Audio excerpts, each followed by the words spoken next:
There is a specific kind of exhaustion that comes from feeling entirely stuck.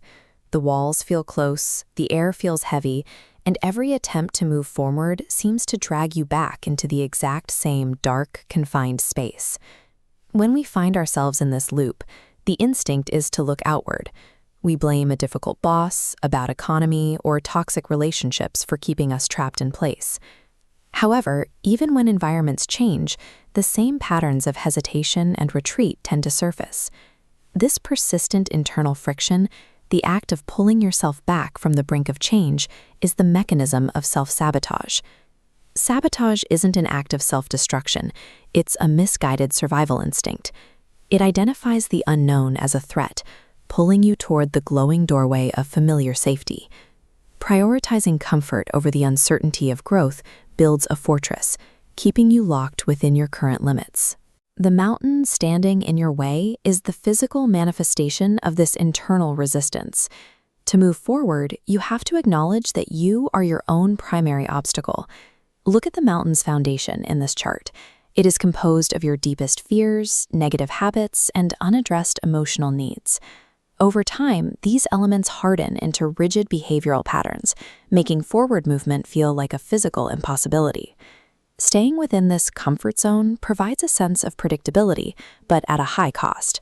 It tethers a person to their past, forcing them to repeat old behaviors rather than developing new ones. Progress requires mapping this internal architecture.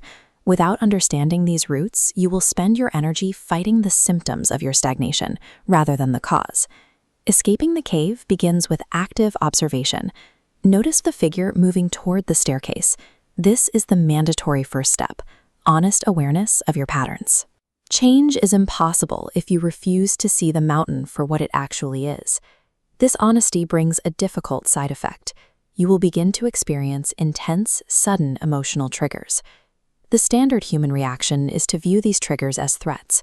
We try to suppress or hide from them to regain a sense of calm. Reframing these moments is essential. As shown by the glowing signal at the base of the mountain, a trigger is a diagnostic tool. It points exactly to the internal wounds that still dictate your choices. These spikes of pain act as a compass. They provide the coordinates for the specific path of growth you need to take. The ascent is not a single event. It is a continuous series of daily binary choices. You can choose the comfort zone, listening to the voice that begs you to stay where it's safe. This path is easy in the moment, but it guarantees you remain stuck in the past. The alternative is the growth zone. Choosing this path is messy and involves temporary psychological pain. This choice forces the shedding of the past, requiring you to abandon the safety of who you were to construct the future self you intend to become. Transformation begins the millisecond you decide to face uncertainty instead of retreating from it. The discomfort of that choice is the price of admission. It is the only way to leave the cave of familiarity behind for good. Looking at the entire mountain at once can be overwhelming. Attempting to conquer the whole peak in a single leap usually results in losing your footing and sliding back to the base.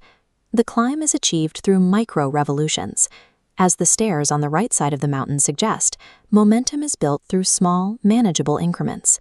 This looks like a 5-minute walk, writing one page, or choosing to breathe for 10 seconds before reacting to a provocation. These actions seem insignificant on their own. However, their power lies in their cumulative effect. Consistent small actions eventually lead to a shift in your baseline reality. Relentless consistency in these uncomfortable steps is more effective than any sporadic burst of motivation. Reaching the peak shown here represents the state of self-mastery. It is the clarity that comes from finally breaking the gravitational pull of your own internal resistance. The summit provides a clear view, but it does not change the terrain below. The world remains as demanding and unpredictable as it was when the journey began. The change is internal. You have developed the capacity to observe a fear-based impulse and choose a deliberate action instead. You are no longer a passenger to your own instincts.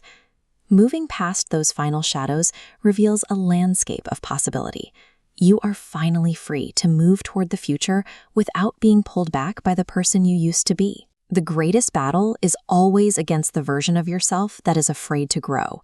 Choosing to climb is the start of true transformation.